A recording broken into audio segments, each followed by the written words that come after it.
Muy buenos días a todos y todas. Es muy grato estar con ustedes para poder compartir de una u otra forma la experiencia respecto de este importante tema constitucional. Primero quiero agradecer al doctor José Abanto y a la doctora Mónica Villavicencio, quienes han tenido a bien convocarme para poder compartir y poder intercambiar con ustedes estos aspectos de la acusación constitucional en el Perú.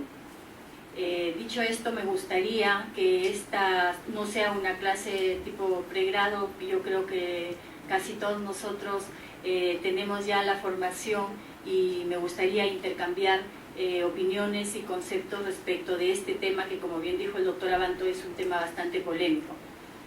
El tema se va a dividir en dos partes. La primera parte hoy día, que es la acusación constitucional, nos vamos a abocar a los conceptos respecto de lo que es la acusación constitucional, cuál es el origen, los antecedentes, qué es el juicio político, qué es el antejuicio, cuál es la finalidad de estas importantes figuras constitucionales, cuáles son los sujetos pasibles de denuncia, cuáles son las materias denunciables, quiénes son los sujetos o los titulares de la acción y cuáles son los tipos de sanciones. Esta es la primera parte de este tema que lo desarrollaremos en la siguiente clase el próximo lunes. Les rogaría que sean puntuales. Yo estaba acá desde 10 minutos antes de las 9 y para empezar y tener tiempo, porque la verdad que es un tema muy extenso y esperemos lo terminemos en el tiempo que nos han designado. Dicho esto, y como les señalaba, casi todos nosotros estamos involucrados de una u otra manera en este tema. Los coordinadores parlamentarios, quienes de una u otra forma han tenido a sus ministros o altos funcionarios denunciados, entonces también han estado involucrados, y los asesores parlamentarios, que lógicamente los congresistas como titulares de la acción denuncian o son denunciados también. Entonces, como todos estamos involucrados, todos conocemos este tema, y como les he dicho, me gustaría que interactuemos y poder compartir, ¿no? Y intercambiar opiniones. No sé si alguien me podría decir qué cosa es la acusación constitucional, conceptos que después iremos precisando para tener un poco más claro este tema, ¿no? No sé si alguien me podría decir qué cosa es la acusación constitucional. Bueno, como todavía no se animan, entonces empezaremos señalando lo que es la acusación constitucional.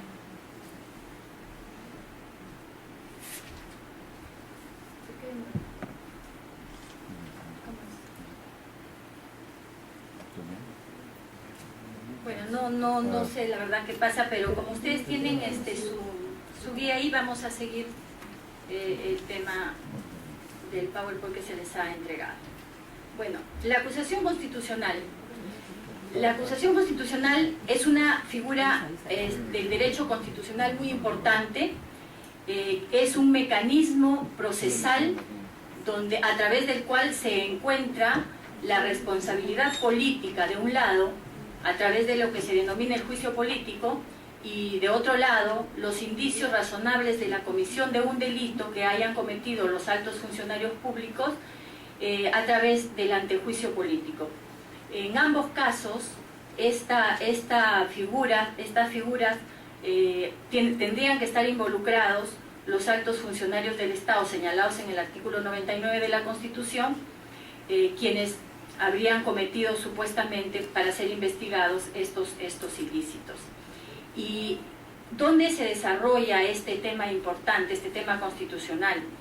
El artículo 89 del reglamento del Congreso desarrolla el procedimiento establecido para llevar a cabo este proceso, el procedimiento de acusación constitucional. ¿Y por qué el Congreso realiza este procedimiento? El Congreso lo realiza dentro del marco que le corresponde de control político. Es una de sus competencias la acusación constitucional. Dicho esto, pasaremos a, si bien es cierto, nos vamos a referir a la acusación constitucional en el Perú, corresponde recordar cuáles son los orígenes de esta importante figura y cómo es que se va incorporando al derecho nacional. El origen del juicio político, señalan muchos doctrinarios, nace en el sistema jurídico británico, en el siglo XIV, nace porque habían cortes en los condados y burgos, que eran las circunscripciones territoriales que conformaban el reino, pasan a ser parte en la Cámara de los Comunes, y la Cámara de los Comunes se convierte en el sistema acusatorio del reino, en el cuerpo acusación del reino. ¿Y cómo es que se incorpora? Por la representación que tenían en la Cámara de los Comunes, y es a partir de ahí que empiezan a procesar y acusar a diversos funcionarios, no solamente del Estado, porque ahí fue un poco más abierto, ¿no? Sin embargo, la Cámara de los Comunes tenía una Cámara Revisora, como corresponde acá la Comisión Permanente y luego el Pleno, quien revisaba estas resoluciones, y era como un máximo tribunal que se convertía en la Cámara de los Lores para determinar si efectivamente correspondía o no la acusación. En ese momento, imagínense ustedes, en esa época ya se procesaba, se sancionaba por prevaricato, corrupción, cohecho, malversación, enriquecimiento ilícito. O sea, estos delitos son ancestrales, ¿no? Entonces la figura, es como así nace la figura de lo que ellos denominaron el impeachment, pero además lo ampliaron no solamente para el proceso de los altos funcionarios, sino también lo que denominaron en el reino los notables, que eran los médicos, los sacerdotes, obispos y grandes comerciantes. Como dice el doctor Vallerriestra, el impeachment nace con carácter penal, y después empieza a adquirir o empieza a mutar como una fisonomía ya más política, ¿no? Es como nace de esta manera el juicio político. Y el antejuicio político, también señalan los tratadistas, nace en Francia postrevolucionaria, como una forma diferenciada de tratar la criminalidad de los ministros. Pero parecería cómo es que después de la Revolución Francesa es que parecería como que se estuviera favoreciendo a los ministros, y no era así. Era simplemente para hacerle un contrapeso a la potestad que tenía el rey, porque el rey era quien los nombraba, quien los cambiaba o los destituía, pero si el rey no tomaba conocimiento o no quería conocer que estos funcionarios estaban cometiendo algún ilícito, no había forma de retirarlos del poder o pasarlos al Poder Judicial en ese momento para que los procese. Es así como en la Constitución de 1791 se incorpora esta figura del antejuicio político, y nace efectivamente como lo que yo creo es lo que tenemos ahora, como una antesala parlamentaria para que sea procesado en el Poder Judicial. Es decir, establece en su Constitución que ningún ministro o alto funcionario podría ser procesado en materia penal sin un decreto de autorización del cuerpo legislativo. Entonces es la forma como nace el antejuicio político. ¿Y cómo es que se incorpora? No sé si funcionará esto. ¿Y cómo es que esta figura se incorpora a nuestro ordenamiento jurídico? Sí, gracias. La incorporación al derecho constitucional peruano tenemos como antecedentes la Constitución de Cádiz. La Constitución de Cádiz de 1812 señalaba en uno de sus artículos que las cámaras legislativas se reunían, las primeras sesiones eran para verificar y procesar las denuncias que hubiesen recibido. Pero sabemos que la Constitución de Cádiz es una constitución española, nosotros éramos una colonia, y llegar la noticia allá era como imposible. Por eso que también hay como antecedentes que no tiene mucho que ver con el antejuicio político, lo que se denominó el juicio de residencia, que era una vez que dejó el cargo el funcionario, venían los visitadores y los procesaban, pero eso es aparte, ¿no? Pero es un antecedente. También aparece como antecedente en la Constitución en el Estatuto de Huaura. El Estatuto de Huaura, que lo dio el protector San Martín en 1821, y en la Constitución de 1823. Pero en estos dos instrumentos jurídicos aparece, pero de una forma general. Es en la Constitución de 1828, donde ya se establece que los ministros, el presidente, el vicepresidente, los ministros, los miembros de la Cámara Legislativa, el cuerpo de vocales supremos, podían ser procesados por delitos de traición, atentados contra la seguridad pública, concusión e infracciones constitucionales. De manera también general, pero ya se determinó en 1828, en la Constitución de 1828, quiénes debían ser procesados o quiénes tenían esta prerrogativa.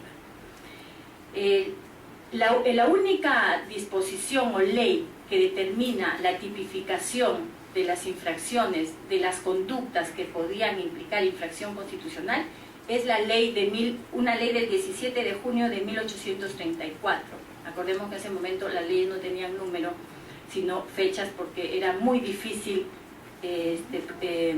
promulgar dos leyes en el mismo día, no como ahora que tenemos muchísimas leyes, ¿no?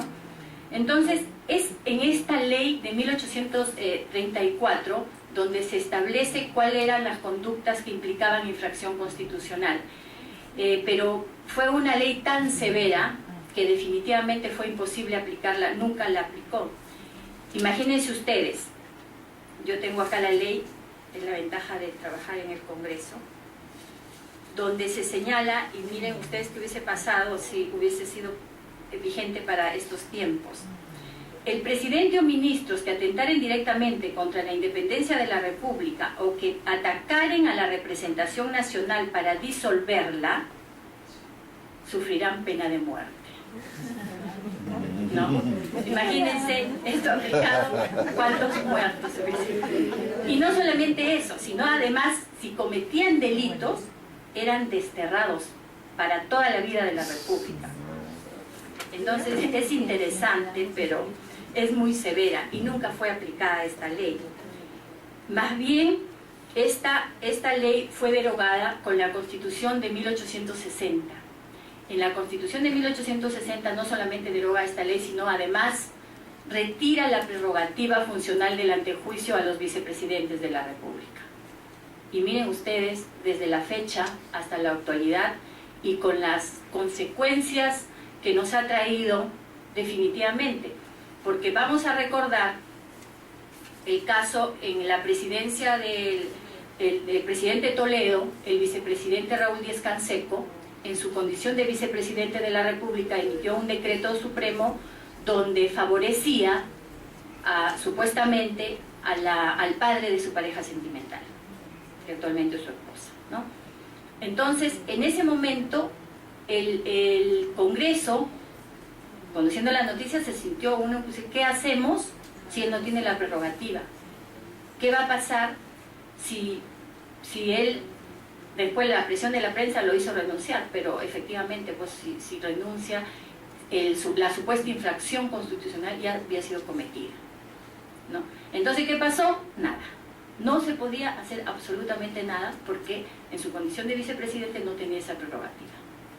Posteriormente se le trajo al Congreso procesado, pero fue por otro tipo que, también siendo ministro, suscribió un convenio con Chile de cielos abiertos, donde supuestamente él lo había suscrito de acuerdo al artículo 57 de la Constitución. Es decir, el Perú puede suscribir dos tipos de convenios de acuerdo a nuestra Constitución.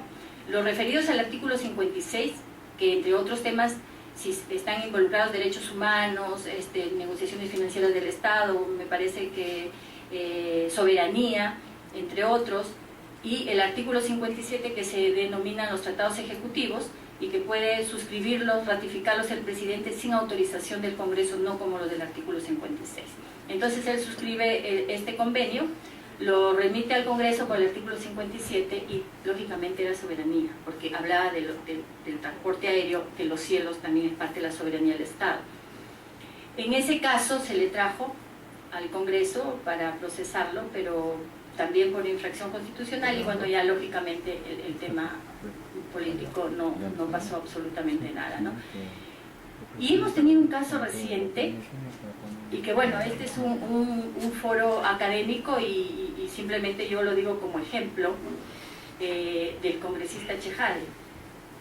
El congresista Chejade, supuestamente, de los hechos que se señalaban en la denuncia, habría infringido la Constitución en su calidad de vicepresidente, de primer vicepresidente o segundo vicepresidente de la República y congresista.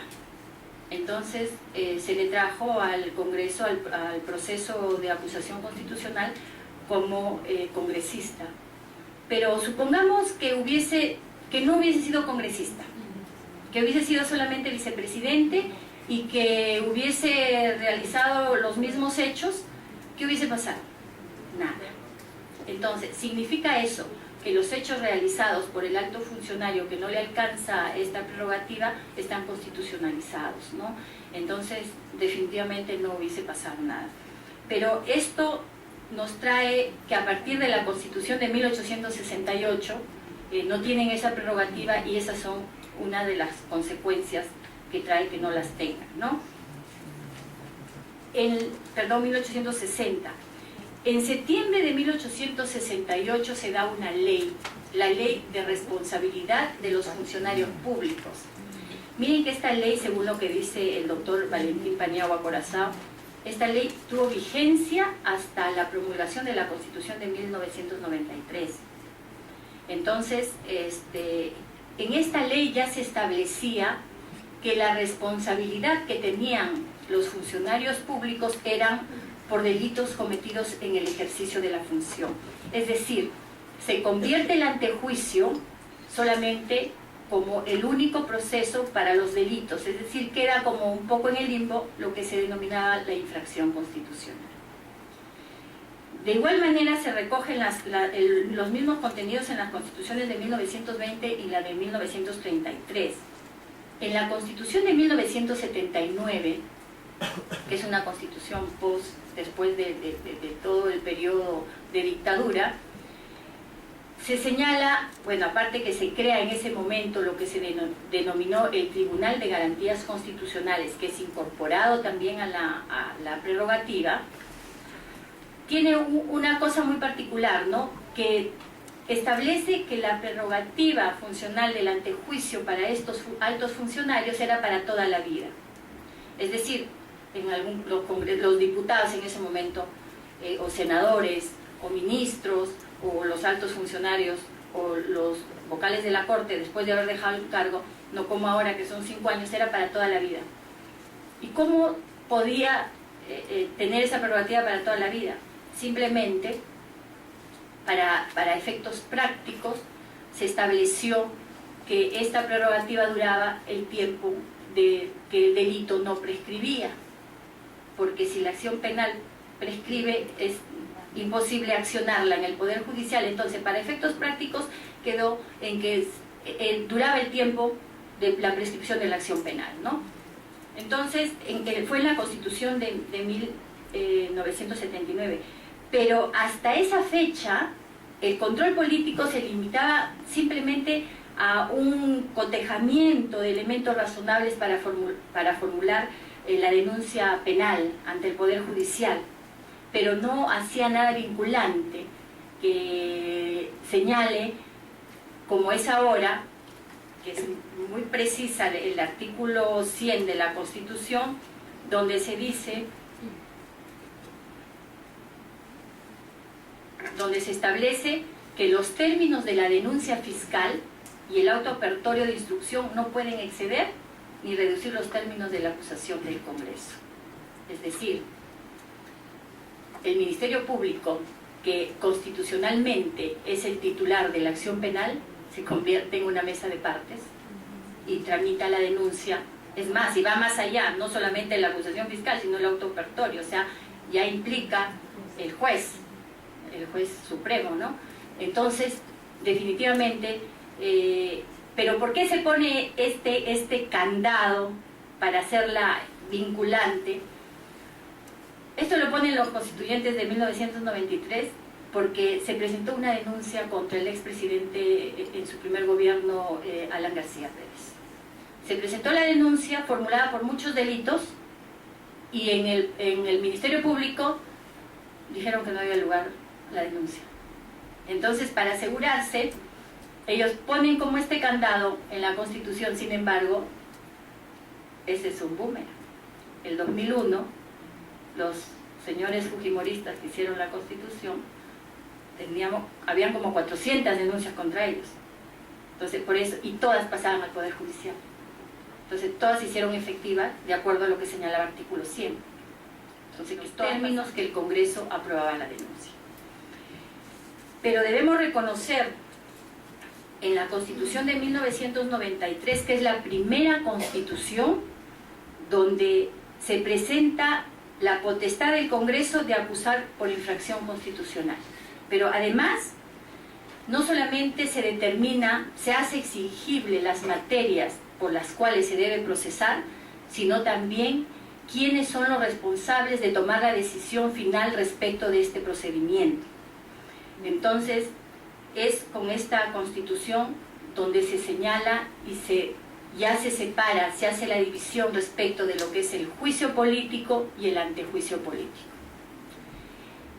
Esto además ha sido ya refrendado por el Tribunal Constitucional a fin de tener claro, porque habían incluso procesos de amparo que llegaban en ese sentido al Tribunal Constitucional porque aún no había una claridad respecto de estas dos figuras componentes de la acusación constitucional.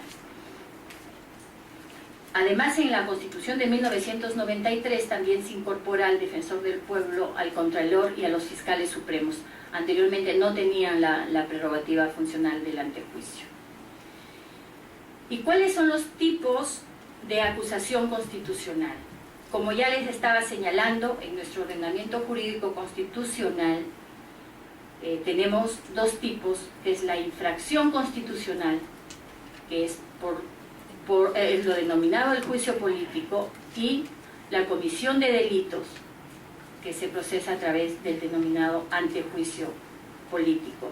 En ambos casos, señala el artículo 99 de la Constitución, es hasta 5 años después de haber dejado el cargo, después de haber cesado en las funciones estos altos funcionarios.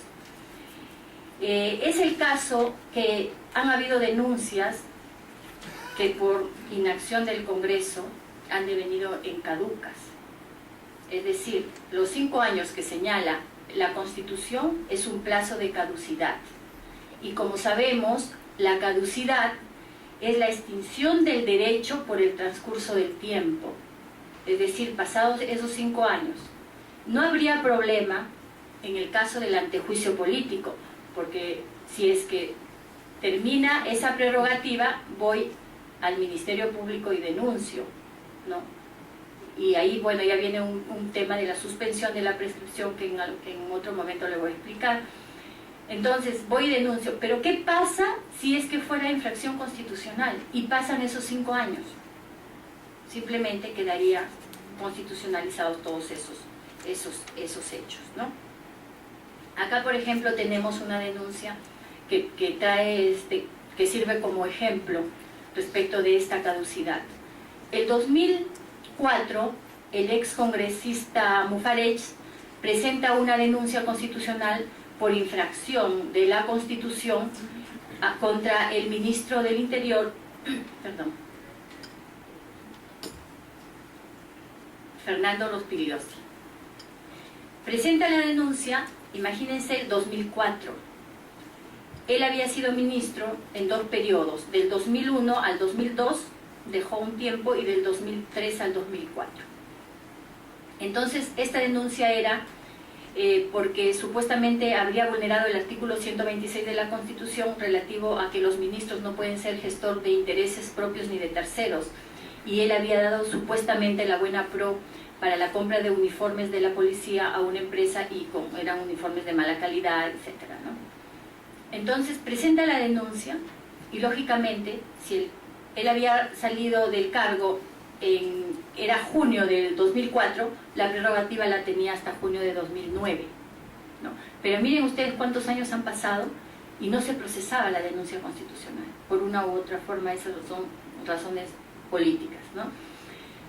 El 2008, durante la presidencia de la Subcomisión de Acusaciones Constitucionales de la señora Moyano, se procesa la denuncia, se procesa, se hace todo el procedimiento inicial desde la calificación y se declara procedente con un informe final que pasa a la comisión permanente, pero durante ese proceso duraba tanto porque había en el reglamento del Congreso había, me parecía exageradamente, una mayoría que solicitaban para hacer un quórum cuando se realizaban las audiencias, que era de la totalidad de los miembros de la subcomisión. Por eso es que también impedía un poco que se realicen estas audiencias y que, bueno, dejaban pasar los tiempos. Si no querían los congresistas no iban, y solamente señalaba el Congreso que tenían que estar licenciados, pero por el Consejo Directivo, como corresponde las licencias en el Congreso, ¿no?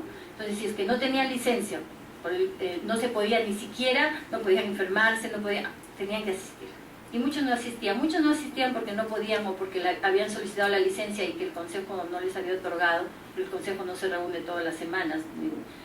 Entonces, simplemente no asistían y la audiencia se frustraba, no podían, o el debate del informe final se frustraba, y así se iba prolongando. Entonces se emite el informe final, que era un informe final acusatorio contra el ministro Rospigliosi. Se envía a la comisión permanente en marzo de 2009, ahí quedó hasta que caducó. Entonces,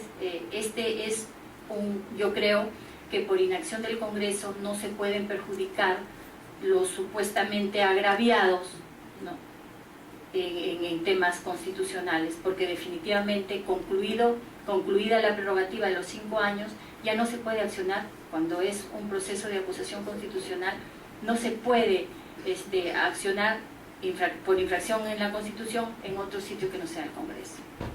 Entonces, es así como han habido muchas denuncias que han devenido en caducidad, y como les dije, la caducidad es la extinción del derecho por el transcurso del tiempo, ¿no? Ahí no hay suspensión y tampoco procede suspensión o la interrupción, porque eso es como se denomina el tempus continuus. O sea, concluido el tiempo, se terminó el derecho. Entonces, el juicio político se deriva, como les dije, de una infracción de la Constitución. Esto es una institución de naturaleza netamente política y de competencia única y exclusiva del Congreso. El Congreso es el que sanciona al infractor por el acto de vulneración dentro de su función político-punitiva, que es la única función que tiene respecto de la acusación constitucional. Debemos entender que en el caso del juicio político, la finalidad no es en sí el castigo al infractor.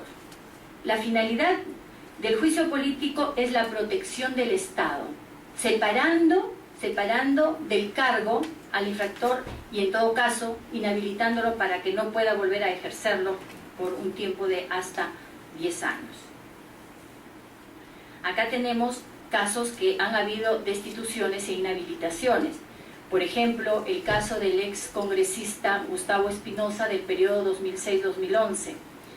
El congresista Espinosa supuestamente infringió un artículo constitucional al haber enviado, según declaraciones del mismo, a 120 diputados chilenos una grabación donde en ese entonces general Donaire, comandante general del ejército, daba unas declaraciones en una reunión privada, aunque estaba con el uniforme, señalando de una manera, por decirlo menos cordial, señalando que si es que venían chilenos al Perú, lo regresaban en bolsas plásticas, ¿no? Entonces, eso ameritó a que lo denuncien constitucionalmente por infracción a la Constitución. Y lo procesaron y lo destituyeron del cargo y lo inhabilitaron. ¿Y por qué lo inhabilitaron? Lo inhabilitaron por 3 años. Esto sucedió el 2010. Entonces, el 2011 concluía el mandato y él, como era muy contestatario, ¿no?, salió a decir de que regresaba con este nuevo Congreso y todo. Entonces lo inhabilitaron, es decir, por 3 años para que no pueda ejercer la función pública como corresponde, y él deberá regresar a la función pública, si fuera el caso, a partir del 2014, porque hasta el 2013 tiene esa inhabilitación. Y el antejuicio político. El antejuicio político es una figura procesal no sancionadora. Y no sancionadora porque es a través de este procedimiento que el Congreso se limita a encontrar los indicios razonables de la comisión de un delito cometido por el alto funcionario, y lo que le corresponde a la sanción, si es que hubiera lugar a la formación de causa y a la acusación, es el Poder Judicial quien los procesa y los sanciona de ser el caso. Es decir, el Congreso no sanciona, no encuentra la responsabilidad. Tampoco pudiera hacerlo porque no tiene medios para hacerlo, porque el Congreso no tiene la función jurisdiccional, en este caso, para ver temas penales. Entonces, al igual que la Constitución, el origen de la figura del antejuicio es, como les dije, en la Francia posrevolucionaria, para el Perú el antejuicio político es la antesala parlamentaria para el proceso judicial.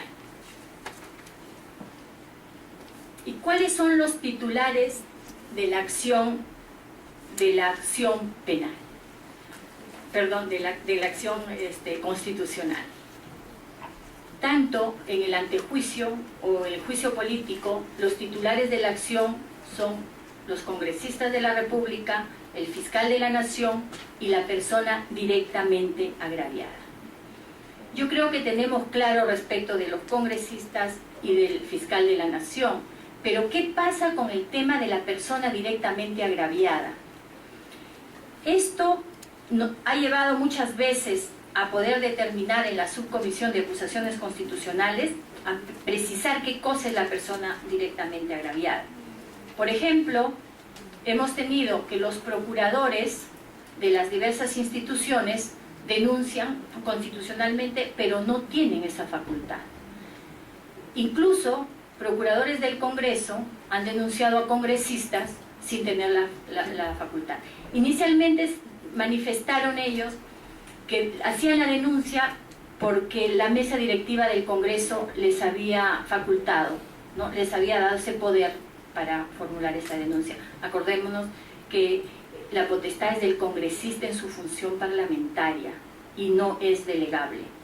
Por lo tanto, al formular las denuncias, el procurador iniciales, que fue el periodo anterior de la señora Elsa Canchay y la señora Tula Benítez, en la calificación de la denuncia, la subcomisión tomó la determinación de no hacer efectiva siempre y cuando no la haga suya un congresista. En ese momento la presidenta, me parece, la señora Cabanillas, hizo suya las denuncias y pudieron ser procesadas. Y fue lo mejor que sucedió, porque eso fue al Tribunal Constitucional, y el Tribunal Constitucional se pronunció señalando que al haber hecho suya a los congresistas, ellos sí estaban capacitados. Y tampoco, ellos señalaban que el procurador no lo podía hacer, ¿no?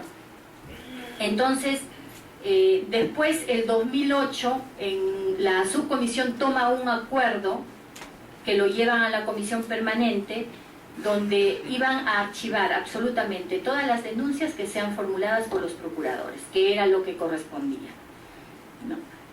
Pero también se han tenido denuncias de las ONGs. Las ONGs sienten ellos que son los representantes de la ciudadanía por intereses, por hechos que suceden, y efectivamente podrían serlo, ¿no? Pero en este caso no, porque para eso tenemos que el titular de la acción es el fiscal de la Nación, quien en el caso de los denominados intereses difusos, que es cuando el agravio no se puede señalar quiénes son los que sufren el agravio ni cuántos son estas personas, entonces para eso está el fiscal de la nación, que él sí tiene la competencia para denunciar. Entonces han habido denuncias, por ejemplo, en un caso de la ONG, una denuncia contra el Contralor General de la República, porque supuestamente este Contralor habría solicitado en su condición de Contralor un pasaporte diplomático para su esposa, que le corresponde, pero el asunto era que él no tenía esposa, estaba divorciado, y él estaba pidiendo para su ex esposa. Y como todos sabemos, roto el vínculo legal, no corresponde absolutamente nada que le corresponda al titular, ¿no? Entonces, y formula la denuncia y efectivamente tenía argumentos, ¿no? Porque había, creo que era falsedad genérica, una cosa así y otros más, pero lamentablemente fue archivada la denuncia porque no tenían la competencia los representantes de la ONG para formularla. Y que bueno, esa denuncia fue pública, ¿no? Y que la debió recoger pues algún congresista, supongo, ¿no? Pero no. Entonces, lamentablemente tuvo que archivarse, ¿no? Y mire, y habiendo tomado la subcomisión de acusaciones constitucionales ya la determinación que no se aceptaban denuncias de los procuradores, el año pasado me parece, o el 2011 o 2012, se tuvo una denuncia del procurador del Ministerio de Agricultura que denunciaba a una sala por haber emitido un fallo a favor de una familia en una reversión de sus tierras que les habían quitado con la reforma agraria en Ayacucho, que era la familia La Torre, que era familia de la ex esposa, creo que ya murió, del terrorista Abimael Guzmán. Entonces, como la prensa siempre es la que marca el paso, salió a señalar cómo era posible que le tengan que revertir nuevamente las tierras que le había retirado con la reforma agraria. Bueno, era un proceso netamente judicial, ¿no? Y esto sucedió el 2005, entonces la denuncia fue archivada con las consecuencias de que vino el ministro, el asesor y todo el mundo ¿qué pasaba? Entonces se le archivó por 3 razones. La primera, porque el procurador no tenía competencia para denunciar. Segundo, que era un delito, o sea, supuestamente denunciado por prevaricato. Y era un fallo que lo habían emitido en 2005. Y el delito de prevaricato tiene como pena máxima 5 años y la prescripción es el máximo de la pena. Es decir, 5 años, supuestamente el 2010 ya habría prescrito. Y tercero, que de acuerdo a la ley de competencia de los procuradores, las controversias del Estado se resuelven, hay otro tipo de solución de esta controversia. Porque es el Estado contra el Estado, el Ministerio de Agricultura es parte del Estado y el Poder Judicial, los vocales, la Sala Suprema es parte del Estado. Ellos tienen en su norma, en su ley, un procedimiento para la solución de estas controversias. Entonces, hay muchas denuncias que no tienen consistencia, en este caso porque no tienen competencia quienes presentan la denuncia, y la subcomisión archiva. Y a veces yo escucho, pero la subcomisión de acusaciones constitucionales todas las denuncias las archiva. Y parecería que es un tema fácil archivar las denuncias, pero no es un tema fácil. Se tiene que hacer un análisis por qué es que se está archivando. Porque recordemos que en un litigio siempre hay 2 partes. Entonces la subcomisión o los miembros de la subcomisión no se pueden poner en una y otra parte. O sea, tiene que estar al centro y actuar como los jueces imparciales que corresponde para evaluar este tipo de denuncias. Entonces, en el caso del Ministerio de Agricultura, bueno, lógicamente la subcomisión determinó el archivo, la improcedencia y el posterior archivo de la denuncia, ¿no? ¿Y cuáles son los sujetos pasibles de denuncia? Conforme la disposición constitucional, son pasibles de denuncia. Bueno, antes de entrar acá, yo quiero, no sé si alguien tiene alguna pregunta para no avanzar un poco más el tema y podamos perdernos lo que se dijo. Porque nosotros hemos hablado sobre los congresistas y el fiscal de la Nación. En sin embargo la persona directamente agraviada no ha quedado muy claro. Claro, la persona directamente agraviada es eso. O sea, quien sienta vulnerado su derecho, por ejemplo, podemos tener en un proceso judicial, yo llevo el proceso de denuncio o en el Poder Judicial, en cualquier materia civil o penal, y llega a la Corte Suprema, y yo como denunciante o como parte del proceso considero que la resolución emitida por estos miembros o esta Sala Suprema, porque es el nivel donde definitivamente tienen esa prerrogativa, han prevaricado.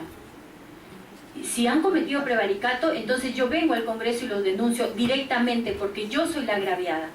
Si no puedo yo, puedo nombrar a mi representante, pero con un poder para formular esta denuncia.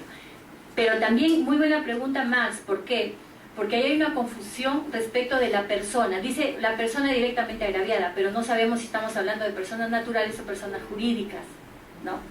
Entonces, en el caso de las personas jurídicas, de una empresa, por ejemplo, que también tenga un litigio, ¿no? Y que llegue, por decir, al Tribunal Constitucional, y que el Tribunal Constitucional yo me sienta agraviada porque pienso que la resolución emitida no corresponde, no sé, porque han vulnerado algún artículo del Código Penal o han cometido alguna infracción, vengo y los denuncio al Congreso. Entonces, en el caso de la persona jurídica, tiene que designar a su representante con un poder especial, con un poder donde se señale la competencia para formular las denuncias constitucionales. O sea, tenemos que, ahí nos vamos ya al Código Civil para ver cuál es el tipo de poderes que existen, ¿no? Entonces tiene que ser un poder especial. Entonces, esos son los agravios, la persona directamente agraviada, y esas son las confusiones que nos llevan cuando hacen las denuncias. Porque, por ejemplo, hay personas que denuncian, yo soy el abogado de tal persona, sí, pues, puede ser el abogado, pero ¿dónde está el poder que te señala que tienes competencia para formular la denuncia constitucional? ¿No? ¿Otra pregunta? Claro.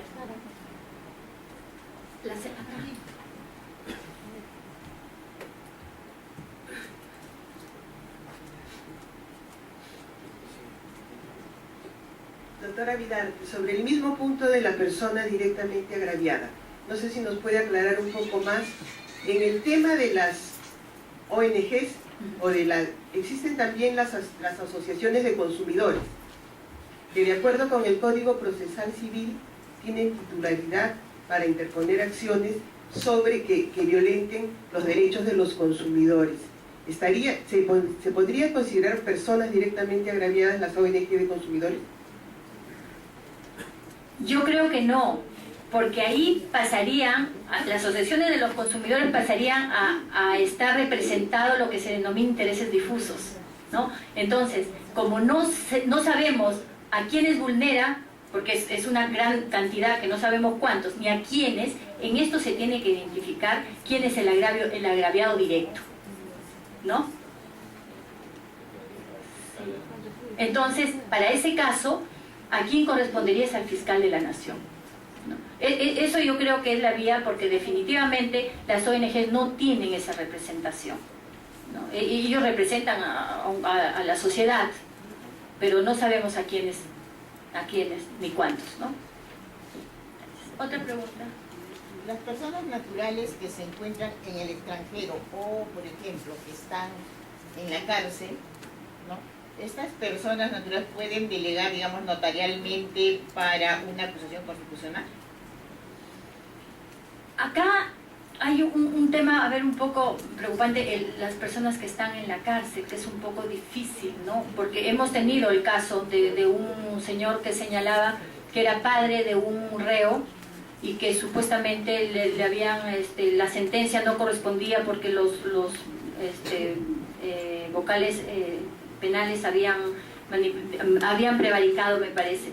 Entonces ahí es un poco, pero sí, efectivamente, considerando que el señor está en prisión y que sus derechos están recortados, Entonces el padre en ese caso se le aceptó, me parece, la interposición de la denuncia, no recuerdo muy bien. Es un poco más difícil, ¿no? En el caso del extranjero, pues lógicamente a través de un poder. Eso sí, definitivamente, que vaya al consulado o relaciones exteriores y la inscripción del poder correspondiente, ¿no? Sí.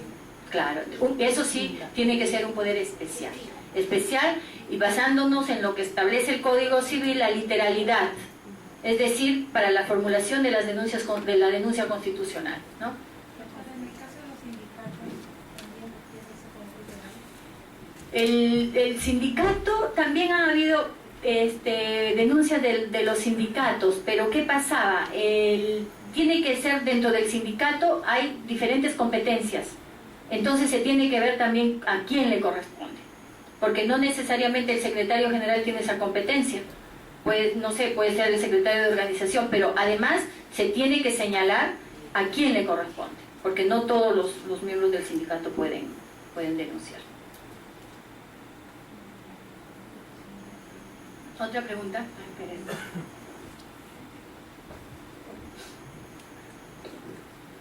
Gracias.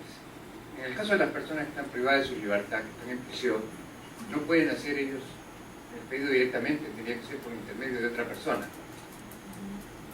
Como le estaba diciendo, efectivamente, ¿no? Sí, han habido casos, pero pueden hacerlo por intermedio de otra persona. También puede dar un poder, y puede dar capaz un poder, no es necesario que, no sé, pues llaman al notario, al representante, toma de firma, podrían hacerlo, ¿no?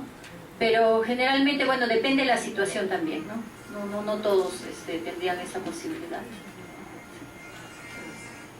¿Alguna otra pregunta? Levante la mano.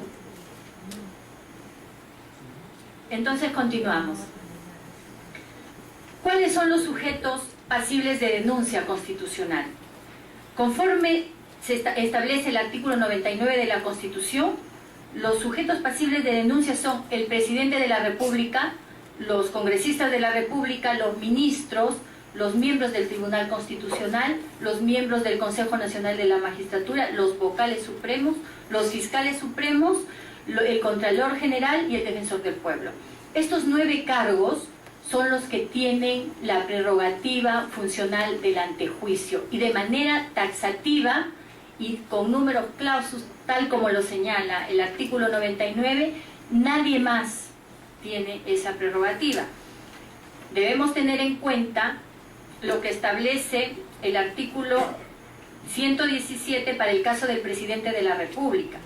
Entonces, todos ellos tienen la prerrogativa que pueden ser denunciados por infracción de la Constitución y por todo delito cometido en el ejercicio de la función y hasta 5 años después de haber dejado el cargo, tal como señala el artículo 99, pero tenemos lo que dice el artículo 117.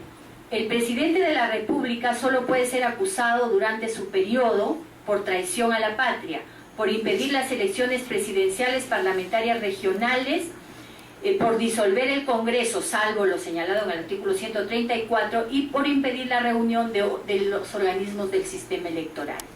Entonces este artículo hace que el artículo 99, que señala que para todos es igual, hace que para el presidente de la República no. El presidente de la República puede ser denunciado después de haber dejado el cargo por cualquier delito que no sea los que señala el artículo 117. Y como sabemos, la ley especial prima sobre la general, ¿no? Entonces, pero miren ustedes cómo es que si la Constitución señala quiénes son los sujetos pasibles de denuncia, pero también tenemos casos, por ejemplo, los miembros del Jurado Nacional de Elecciones. Entre los miembros del Jurado Nacional de Elecciones se encuentra un vocal supremo, que es el que encima preside, y un fiscal supremo. Entonces, ¿qué es lo que pasa con estos altos funcionarios? Se han presentado denuncias y lamentablemente se han tenido que archivar. ¿Pero por qué se archivan? No solamente por lo que señala el artículo, no están premunidos de la prerrogativa, y dicen, ¿pero por qué? Porque van al Poder Judicial, van al Ministerio Público a denunciarlos, y el Ministerio Público les dice, ellos tienen la prerrogativa. no podemos, y archivan la denuncia. Vienen al Congreso y el Congreso les dice, no podemos procesarlos porque definitivamente no tienen la prerrogativa. ¿Pero por qué no tienen la prerrogativa? Entonces, si bien la Constitución señala, ¿y por qué sí tienen la prerrogativa los miembros del Consejo de la Magistratura, que también es un representante, un vocal supremo y un fiscal supremo? ¿Y por qué estos no? Bueno, por lo siguiente, porque la Constitución, a la hora que en el artículo que señala quiénes representan ante el Jurado Nacional de Elecciones, que además puede ser un vocal supremo y un fiscal supremo en actividad o en retiro, ¿no? Si bien son representantes de los vocales y los fiscales supremos, cuando pasan a ser parte del Jurado Nacional de Elecciones, los licencian en sus acciones, en el caso de los supremos, vocales supremos, de la justicia, o sea, de la jurisdicción, los licencian y pasan a ser miembros del jurado. ¿Y qué hacen en el jurado? Ellos imparten la justicia en materia electoral. Pero yo creo que la justicia en materia electoral también es justicia, y también se pueden equivocar, y también pueden ser denunciados. Entonces, bueno, eso ya queda para algunos asesores que están de la Comisión de Constitución, si estuvieran acá, para que tal vez recojan en la reforma constitucional, incorporarlos, ¿no? Para que no tengan este problema, más que nada a los denunciantes que se sienten pues definitivamente que no llegan a alcanzar la justicia, se sienten en un estado de indefensión.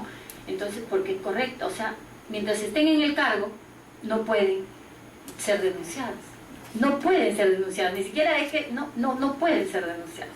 Entonces, esto es para el caso de ojalá se pudiera incorporar uno de los tanto vacíos que puede haber respecto del tema constitucional, ¿no? De los artículos constitucionales, ¿no? Y esperemos pues que los acepten estas denuncias en el Ministerio Público, que es bien difícil. Ya han habido muchas denuncias y lamentablemente no se puede hacer más de lo que la Constitución manda, ¿no? ¿Y cuáles son las materias denunciables en el juicio político? Las materias denunciables es la infracción a la Constitución, es decir, que con las acciones que realizan estos altos funcionarios disminuyen la dignidad supuestamente en el cargo que se le ha encomendado. Es decir, son las violaciones a los bienes jurídicos constitucionales. Lo que están vulnerando ellos es este bien constitucional, que es, o bien jurídico, que es la Constitución, y que definitivamente la protección que tenemos es a través del juicio político, ¿no? Y se debe tener en cuenta que estas denuncias de infracción constitucional no pueden ser sancionadas por otra norma penal, porque si no ya estaríamos hablando de delitos, ¿no? No obstante, de atenerse a razones políticas, el Congreso debe determinar que los delitos denunciados constituyan esta infracción constitucional, pero dentro del debido proceso. Entonces, porque el marco constitucional para este proceso es la Constitución, no puedes pasarte y tener estos test famosos que se han implantado a través del Tribunal Constitucional de razonabilidad y proporcionalidad, ¿no? Entonces no se puede vulnerar estos derechos de estos denunciantes o denunciados, ¿no? En lo que se sanciona en todo caso la infracción constitucional, entonces, es artículos que están determinados en la Constitución, y las denuncias deben contener estos artículos. No puedo decir yo denuncio constitucionalmente, pero sin señalar qué artículos han sido vulnerados, porque podría en ese caso declararse inadmisible la denuncia para que el denunciante señale cuáles son los artículos que se habrían vulnerado. El juicio político en su totalidad es seguido por el Congreso, el Congreso, en su función político-punitiva, es el que procesa y sanciona. Es decir, quien infringe la Constitución y además puede tener responsabilidad penal, es decir, puede haber un proceso tanto del juicio político como de antejuicio, como ha sucedido, por ejemplo, en el caso de la congresista actual y ex congresista en ese momento, Luz Salgado y Lozada de Gamboa. Las congresistas fueron denunciadas constitucionalmente por infracción de la Constitución y por delitos. Por infracción de la Constitución, el Congreso tomó la determinación de sancionarlas, destituyéndolas e inhabilitándolas. Y además, como tenían un proceso de antejuicio, pasaron al Poder Judicial. Ellas presentan un recurso de amparo al Tribunal Constitucional porque decían que había una bis in idem, que las habían sancionado por los mismos hechos en dos procesos. Y además, y el Tribunal Constitucional dice no, es correcto, porque una cosa es el juicio político y otra cosa es el antejuicio. Entonces son dos figuras diferentes donde no pueden producirse el bis in idem. Y también ellas alegaban que no existía una tipificación respecto de las infracciones constitucionales. Entonces ahí nos acordamos de nuestras clases iniciales de Derecho, donde nulo un crimen, nulo en pena sine lege scripta, ¿no? Entonces, no existe una pena si es que no está señalado qué delito estás cometiendo. Y en el caso de la infracción constitucional es así, no existe una tipificación. Y es más, el Tribunal Constitucional se pronuncia en ese sentido. No puede existir porque es un tema con un razonamiento político y no puedes tipificarlos, ¿no? Entonces, lo que señala el tribunal es que es correcta siempre y cuando esté enmarcado en el debido proceso. Y para ellos el debido proceso en el tema de acusación es que asista el abogado, que tenga derecho a defensa y todas esas cosas que en sí son básicas, ¿no? Entonces, el Tribunal Constitucional en esa sentencia señala además de manera ilustrativa una serie de artículos constitucionales que podrían ser vulnerados. ¿Y por qué de manera ilustrativa? Porque lógicamente no puede interferir en la decisión que corresponde de manera exclusiva y excluyente al Congreso de la República. Entonces, así como uno no puede interferir en un proceso judicial, tampoco se puede interferir en un proceso constitucional. Por eso es que ellos señalan de manera ilustrativa esta serie de artículos que pueden ser vulnerados, que me parecen coherentes, ¿no? Pero que definitivamente pues el razonamiento es político, y acordémonos que acá han habido destituciones por el artículo 38, que el artículo 38 es un artículo que efectivamente es muy general, que implica todo, ¿no? Y ha sido destituido, por ejemplo, el congresista Espinosa, dice: todos los peruanos tienen el deber de honrar el Perú y de proteger los intereses nacionales, así como de respetar, cumplir y defender la Constitución y el ordenamiento jurídico de la nación. Por ese artículo han sido destituidos los congresistas, ¿no? Y en el caso del antejuicio político, en la hoja que les he dado, por favor, en la página 11, dice el juicio político, se inicia y es el antejuicio político. Por favor, que corrijan eso. Es un privilegio que le corresponde a los altos funcionarios en virtud a que tienen el derecho de no ser procesados penalmente por la jurisdicción ordinaria sin no haber sido sometidos previamente al procedimiento político jurisdiccional debidamente señalado, regulado en el artículo 89 del reglamento. Es decir, el antejuicio político solamente cabe formular supuestas responsabilidades jurídico-penales ante supuestos delitos cometidos en el ejercicio de la función, ¿no? Eso lo tenemos, estaba claro con esta ley de 1868, la ley de responsabilidad de funcionarios públicos, donde se determina que los delitos denunciados son delitos en el ejercicio de la función. Entonces debe estar, supuestamente, si fuera así, debería estar los delitos, o deberían ser denunciados por los delitos cometidos que están establecidos en el Código Penal respecto a los delitos cometidos por funcionarios públicos. Pero hemos visto que no es así porque hay una, no sé si puedo decir una contradicción, sino hay una imprecisión de parte de la Constitución y el reglamento del Congreso, ¿no? La Constitución señala que son pasibles de acusación constitucional los altos funcionarios por todo delito cometido en el ejercicio de la función, todo delito. Y el reglamento señala que los delitos que sean cometidos por el funcionario público en el ejercicio de la función. Entonces, exactamente les voy a leer lo que dice el artículo.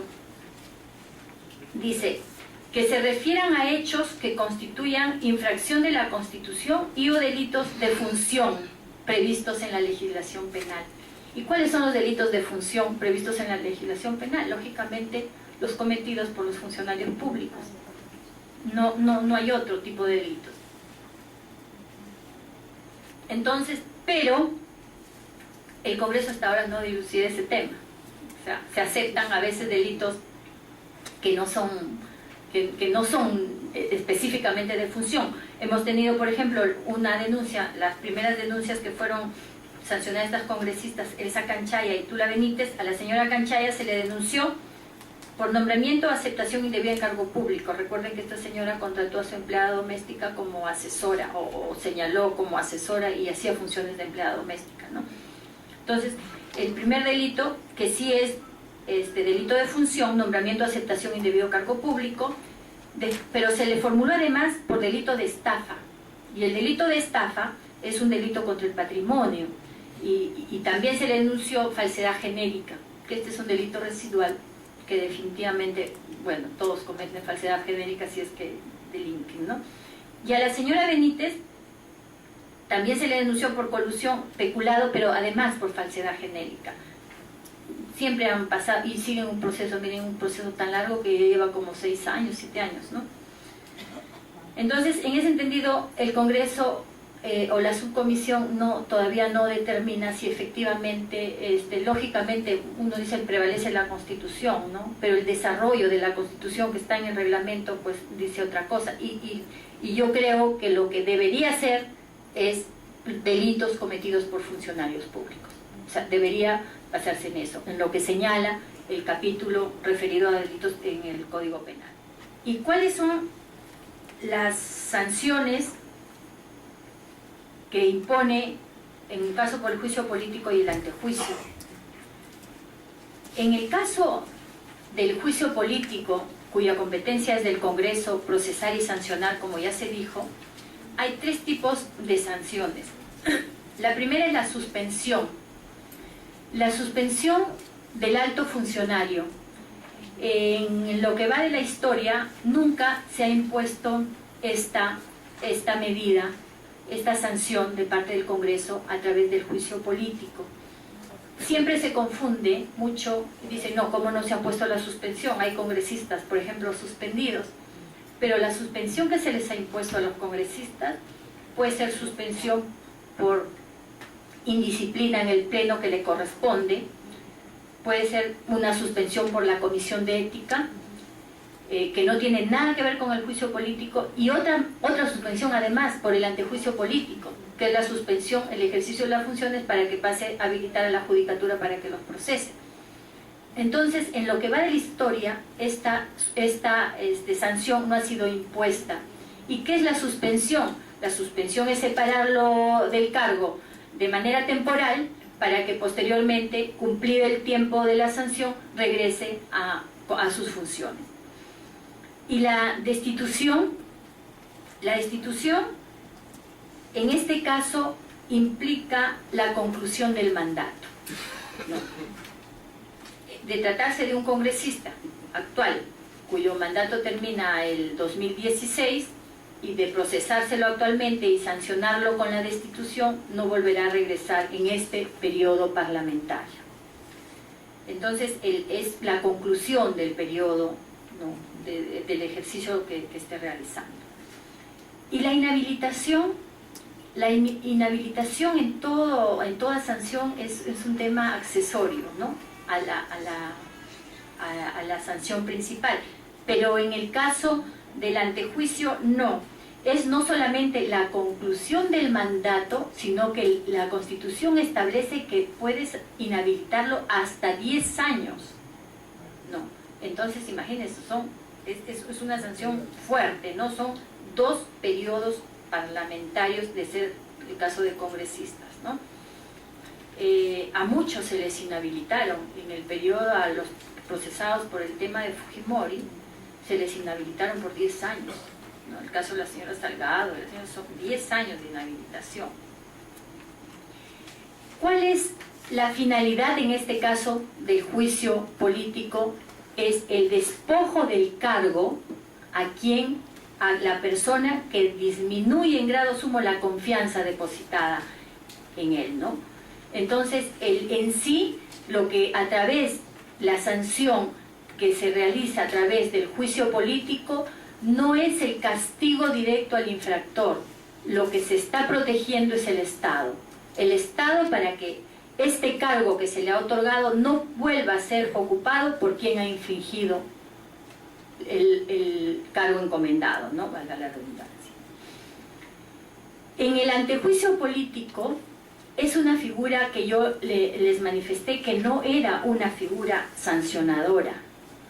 Lo que se hace en el juicio político es, al momento de determinar la responsabilidad penal del funcionario, bueno, ni siquiera se llega a determinar la responsabilidad penal, sino al momento de encontrar los indicios razonables de la comisión de un delito, este funcionario tiene que suspendérsele para poder habilitar el procesamiento que tenga en el Poder Judicial.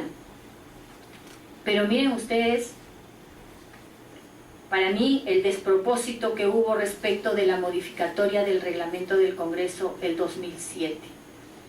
El 2007, antes de esta modificatoria, el reglamento señalaba que el funcionario que es acusado por el Congreso queda suspendido en el ejercicio de las funciones para que pase al Poder Judicial, ¿no?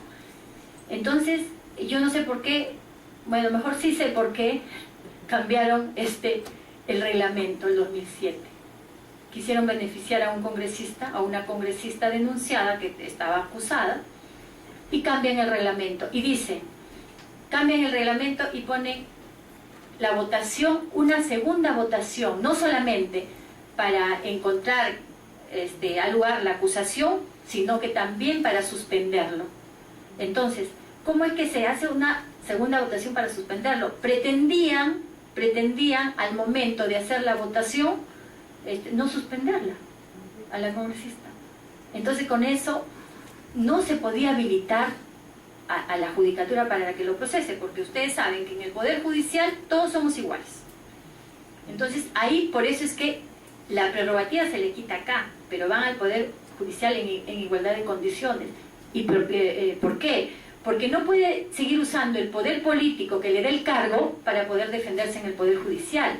Y esa es una razón que llevó a que se ponga en el reglamento, o que establezca el reglamento, que una vez que el Congreso acusaba a este funcionario, se suspendía en el ejercicio de la función.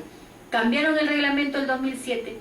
Felizmente que por ahí salió un congresista, creo que fue Flores Arauz, a la hora que debatían esta reforma del reglamento, y señaló que efectivamente aprobaban, pero para procedimientos que se presenten a partir de, no los que estaban, sino la siguiente, como corresponde toda ley que no tiene efectos retroactivos, ¿no? Pero ellos querían hacerlo así. Y bueno, y han incorporado esta modificatoria en el reglamento, que espero que alguna reforma tome en consideración que no puede un funcionario seguir en el cargo mientras es procesado en el Poder Judicial. Imagínense, el Congreso está diciendo, yo tengo razones suficientes para que este señor sea procesado. Claro que eso no significa que sea culpable, pero de todas maneras, entonces ya le encontré razones para que vaya al Poder Judicial, y va al Poder Judicial en igualdad de condiciones. Y no que sigan manteniendo el cargo y siga procesando. Es muy difícil, sería muy difícil. No ha pasado hasta ahora, pero es una de las posibilidades que están establecidas en el reglamento y que esperemos puedan modificar. Hemos tenido en el caso de personas que a través del antejuicio político han sido sancionadas y que después en el Poder Judicial no han encontrado responsabilidad, ¿no? Pero este es el procedimiento y es lo que se tiene que seguir. Por ejemplo, es el caso de la congresista Marta Chávez. La señora Marta Chávez fue procesada por antejuicio político, fue pasada al Poder Judicial, fue suspendida y no encontraron responsabilidad. Y nosotros sabemos que la justicia demora tanto que terminó el periodo y después dice, señora, ¿sabe qué? Usted no es culpable de nada de lo que se le imputa. Entonces ella presenta un amparo. Pero en la acción de amparo, el Tribunal Constitucional señala que habiendo ya concluido el periodo, ya no pueden regresar el estado de la cuestión a como estaba inicialmente, lo que corresponde cuando es un proceso de amparo. Entonces regresa a la situación antes de que se inicie el agravio. Entonces ya no pudieron hacer eso porque ya era otro periodo parlamentario. Y bueno, solamente se le pagó lo que había dejado de percibir durante ese tiempo. Que además está establecido, ¿no?, que una vez que te suspenden por un proceso de antejuicio, todos tus saberes pasan a un fondo que si es que te encuentra el Poder Judicial que no te encuentra responsabilidad, te devuelven todos tus saberes, ¿no? Claro, en este caso la señora Chávez fue perjudicada por este procedimiento, pero eso están sometidos a esas reglas de juego. Entonces, esta modificatoria, como le digo, del reglamento, me parece, por decirlo menos, arbitrario, ¿no? Y un despropósito haberlo hecho en esas circunstancias, sabiendo que no se puede habilitar a la judicatura si es que no está suspendido el acto funcionario. Y como último punto es, ¿cuál es el impedimento para presentar denuncias constitucionales?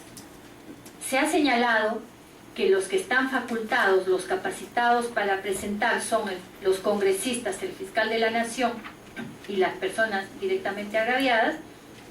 ¿Y por qué un grupo de congresistas no pueden hacerlo? Simplemente porque son miembros de la subcomisión de acusaciones constitucionales.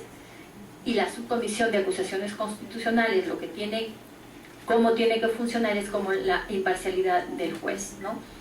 Entonces, lógicamente, los miembros de la comisión deben estar exentos del interés natural de la pretensión que se tiene cuando se denuncia, porque si yo denuncio a alguien es porque estoy segura que los delitos que estoy denunciando los ha cometido. Entonces, esa seguridad que yo tengo no me puede llevar a ser también parte de la subcomisión, imposible. Pero ¿qué pasa en el Congreso cuando demoran tanto en procesar las denuncias? Por ejemplo, si es que este año han habido denuncias de algunos congresistas y no son miembros, porque han podido denunciar, porque no son miembros de la subcomisión de acusaciones constitucionales, pero el próximo año cambian a los miembros y pasa a ser miembro de la subcomisión, el congresista denunciante. Han habido muchos casos. La recomendación que se les ha dicho es que se inhiban de conocer porque no pueden ser juez y parte, ¿no? Entonces, la subcomisión de acusaciones constitucionales, como les dije, tiene que actuar como un juez imparcial, ¿no? Y hacer el proceso como corresponde, de manera correcta, sin favorecer ni a un lado ni al otro, ¿no? Entonces, estos son los conceptos generales y lo que estamos precisando para entrar al desarrollo en sí el procedimiento de acusación constitucional. Yo quiero parar acá a ver si tienen preguntas y espero que las tengan, porque la próxima clase vamos a abocarnos directamente al procedimiento y estos son los conceptos que nos van a servir para reforzar y desarrollar este procedimiento sin ningún inconveniente. Preguntas. Levanten la mano, por favor.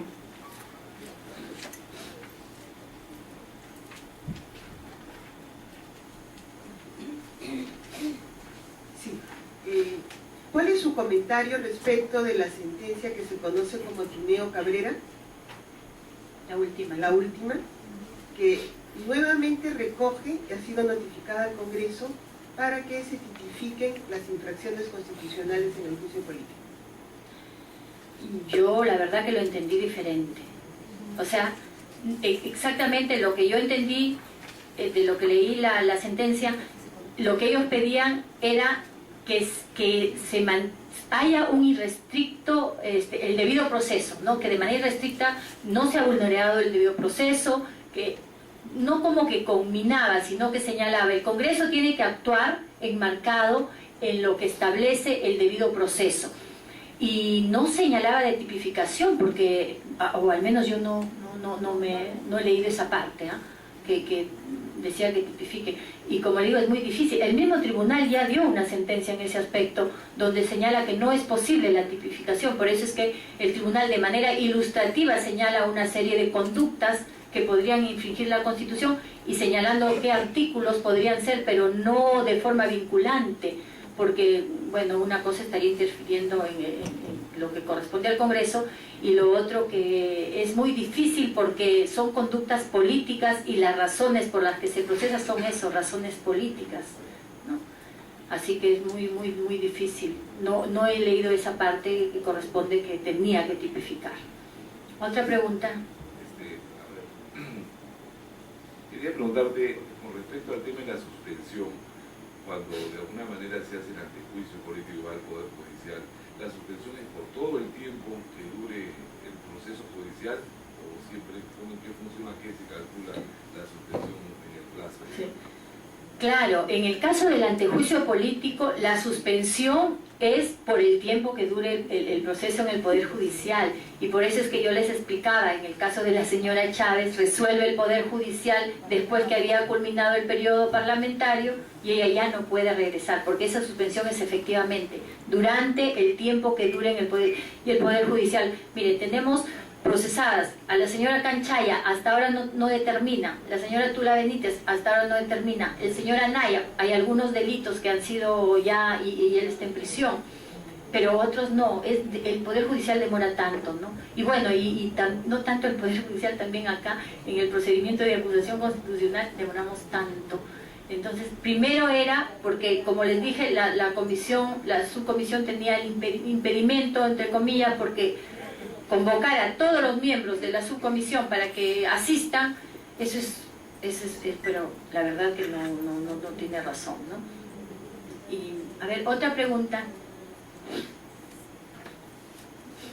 Sí. Como mencionó usted en el caso del Nevis y Miriam, los congresistas que ya han sido sancionados en ética, ¿cómo sería la subcomisión de acusaciones constitucionales? ¿De nuevo estarían sometidos a sanciones? Bueno, la Comisión de Ética sanciona por temas éticos, no por delitos. Claro, que a veces los mismos hechos que realizan conllevan a un delito, ¿no? Entonces, pero son cosas totalmente diferentes. Entonces, si es que se les va a procesar en acusaciones constitucionales es por delitos y no por la conducta ética. Y no nos olvidemos que la acusación constitucional es para todos los altos funcionarios que señala la Constitución en el artículo 99. La Comisión de Ética es eso, ética parlamentaria, solamente para los parlamentarios.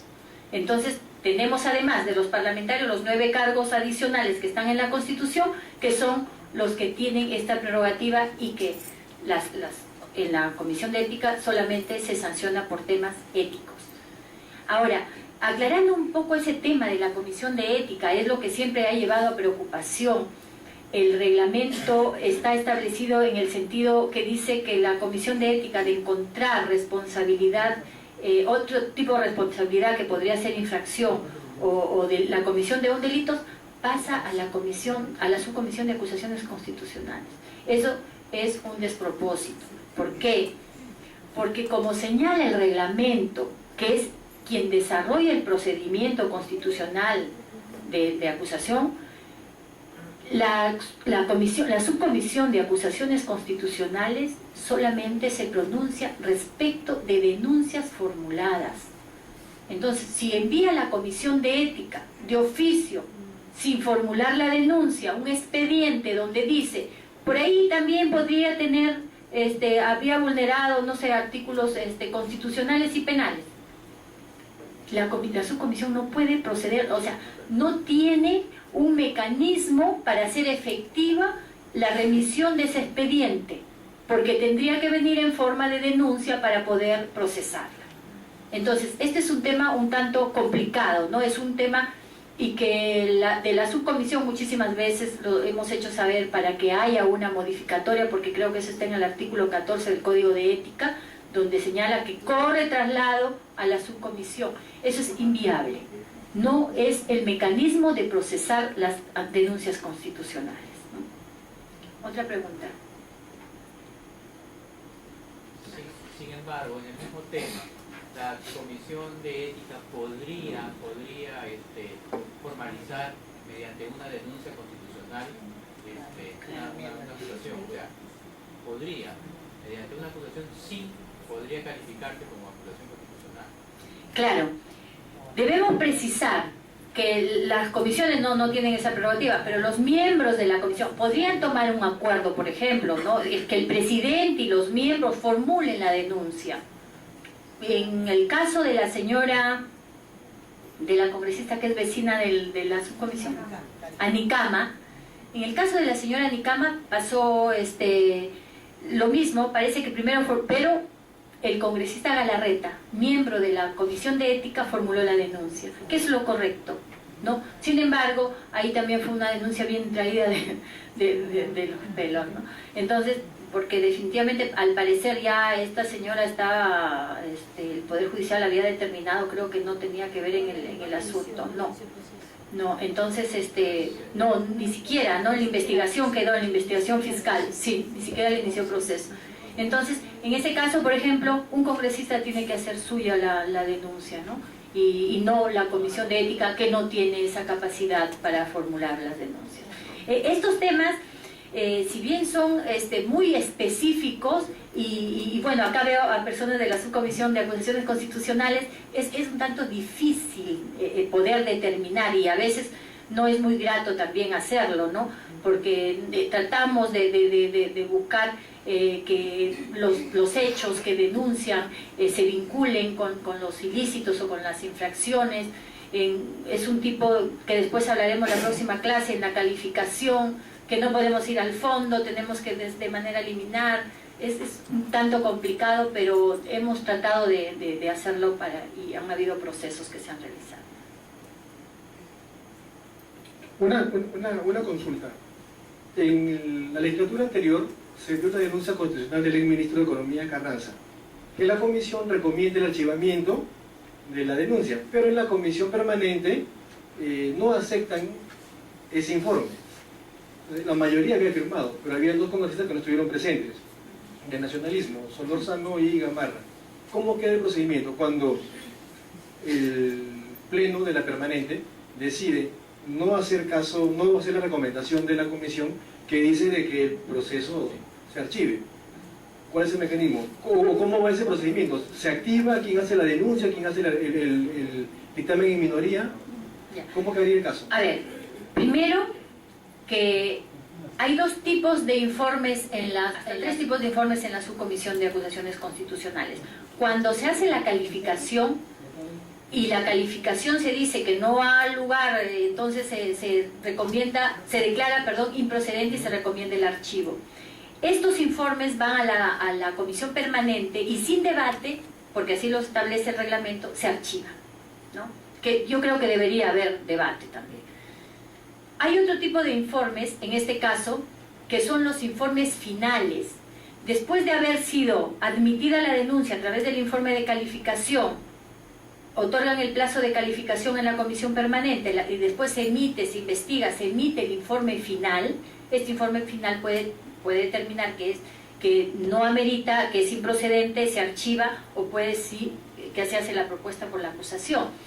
En este caso del ex ministro Carranza, la subcomisión determinó que no había lugar a formación de causa y recomendaba que se archive. Lógicamente va a la comisión permanente, donde los informes finales que declaran improcedentes las denuncias y proponen, se debate y se vota.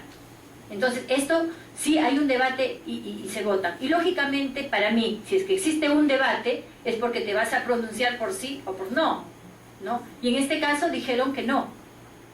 Pero ¿cuál era la salida en ese momento? Porque yo en ese momento era asesora de la subcomisión. Entonces, la salida fue, la comisión permanente tiene esa facultad. Yo digo, sí tiene esa facultad, porque si estás debatiendo algo para votarlo, pues tienes dos posibilidades en ese caso. Al ser no, entonces, ¿cómo es que se tiene que reformular ese informe final, que no había sido aceptado el de la subcomisión? En la comisión permanente lo pueden reformular. Entonces, la comisión permanente yo creo que sí puede hacer. Pero, ¿qué pasaba? Ahí tenemos, por ejemplo, tú no puedes formular una resolución o un informe cuando no has participado. Entonces se está rompiendo, por ejemplo, el principio de inmediación que tienen los miembros de la subcomisión, porque cuando se investiga, los miembros de la subcomisión, ellos van a las audiencias, asisten, entonces pueden tomar una decisión. Entonces ahí vale el principio de inmediación. Pero cuando llegas a la comisión permanente, entonces fue una salida porque nunca había pasado. Entonces, ¿qué se dijo? Habían 2 miembros de la subcomisión de acusaciones constitucionales que no habían asistido en ese momento al debate del informe final. Entonces, pero sí habían asistido al proceso. Entonces ellos sí sabían cuál había sido el proceso. Entonces, que la comisión permanente les asigne, que elabore, que reformule de acuerdo a lo que se debatió en ese momento en la comisión permanente, recogiendo los argumentos señalados ahí, para que reformulen el informe final. Y lógicamente, hasta la fecha no lo presentan. No sé si no. Entonces, en ese caso ya no tiene competencia la subcomisión de acusaciones constitucionales, sino la comisión permanente. Y la comisión permanente es la que tiene que definitivamente hacer, si no lo han emitido, que emitan ese informe para que se debate y se vota. ¿Por qué? Porque no pueden dejar una denuncia así en el limbo. Tiene que tener una resolución, o una resolución en el sentido que acuerde el Congreso, si es por el archivo o si es por la acusación, ¿no? Entonces no puede quedar eso en el aire que ya va 1 año y que sigue ahí, ¿no? Así que esa es una de las... Se conformó en ese momento esta comisión para que ellos eran los que reformulen la